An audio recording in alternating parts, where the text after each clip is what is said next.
Atlântida já foi encontrada? O que a ciência diz sobre a cidade perdida? Imagine uma cidade com torres de ouro, ruas de prata, avançada engenharia e uma sociedade tão sofisticada que até os deuses teriam inveja. Agora imagine tudo isso sendo engolido pelo mar em apenas um dia e uma noite. Essa é a lenda de Atlântida, contada há mais de 2.300 anos por ninguém menos que Platão, o pai da filosofia ocidental. Mas e se eu te dissesse que Atlântida talvez não seja apenas um mito, que por trás dos textos antigos há indícios geológicos, ruínas submersas e pistas espalhadas pelo mundo que sugerem que essa civilização perdida pode ter sido real? Prepare-se para mergulhar em um dos maiores mistérios da humanidade, onde história, ciência e ficção se confundem em um só enigma. A história começa no século IV Código, quando Platão escreveu 2 diálogos Timeu e Crítias, onde descreve uma civilização avançada, situada além das colunas de Hércules, o que hoje chamamos de Strait de Gibraltar.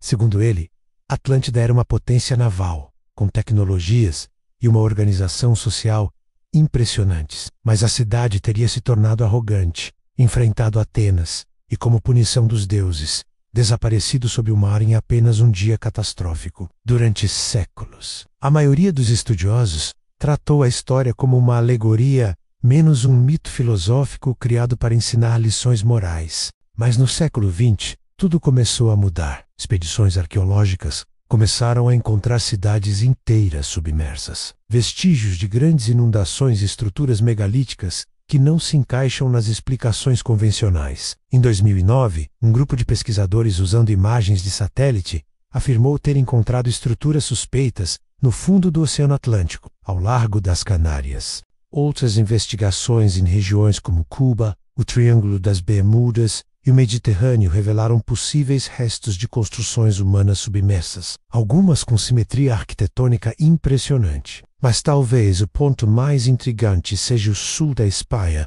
especificamente a região de Duana. Em 2011, um documentário do canal National Geographic mostrou imagens de satélite e análises geológicas que apontavam para a existência de uma cidade antiga soterrada, sob camadas de lama e areia. Segundo os pesquisadores, inundações causadas por tsunamis há milhares de anos poderiam ter afundado essa cidade, que fica exatamente onde Platão disse que Atlântida existia. E o que a geologia tem a dizer? Curiosamente, há registros de catástrofes naturais gigantescas que coincidem com a cronologia de Platão. Um dos maiores eventos geológicos da história humana recente foi o fim do último período glacial, há cerca de 11.600 anos.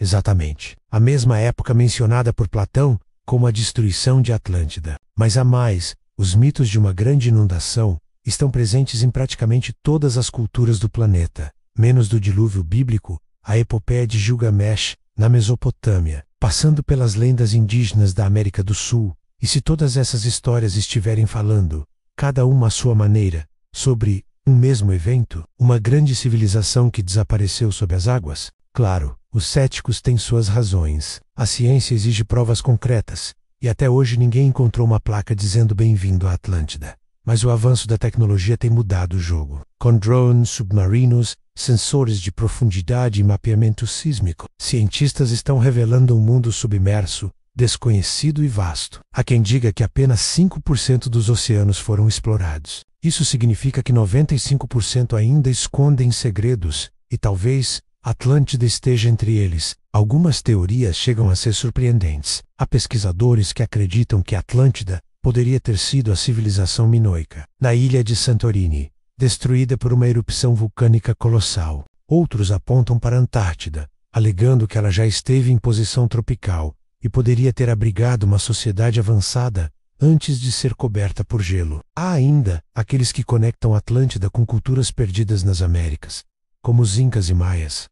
Então, afinal, Atlântida existiu? Ainda não temos todas as respostas. Mas a cada descoberta arqueológica, a cada análise de solo, a cada ruína que emerge do fundo do mar, a lenda se torna um pouco mais real. Talvez Platão tenha exagerado. Talvez ele tenha se inspirado em histórias ainda mais antigas, de povos que realmente existiram. Ou talvez, e só talvez, ele tenha contado a verdade. E o mais fascinante é que enquanto procuramos Atlântida, acabamos descobrindo mais sobre nós mesmos, sobre os ciclos de ascensão e queda das civilizações, sobre o impacto dos desastres naturais e, principalmente, sobre o nosso desejo eterno de encontrar sentido nas profundezas do desconhecido.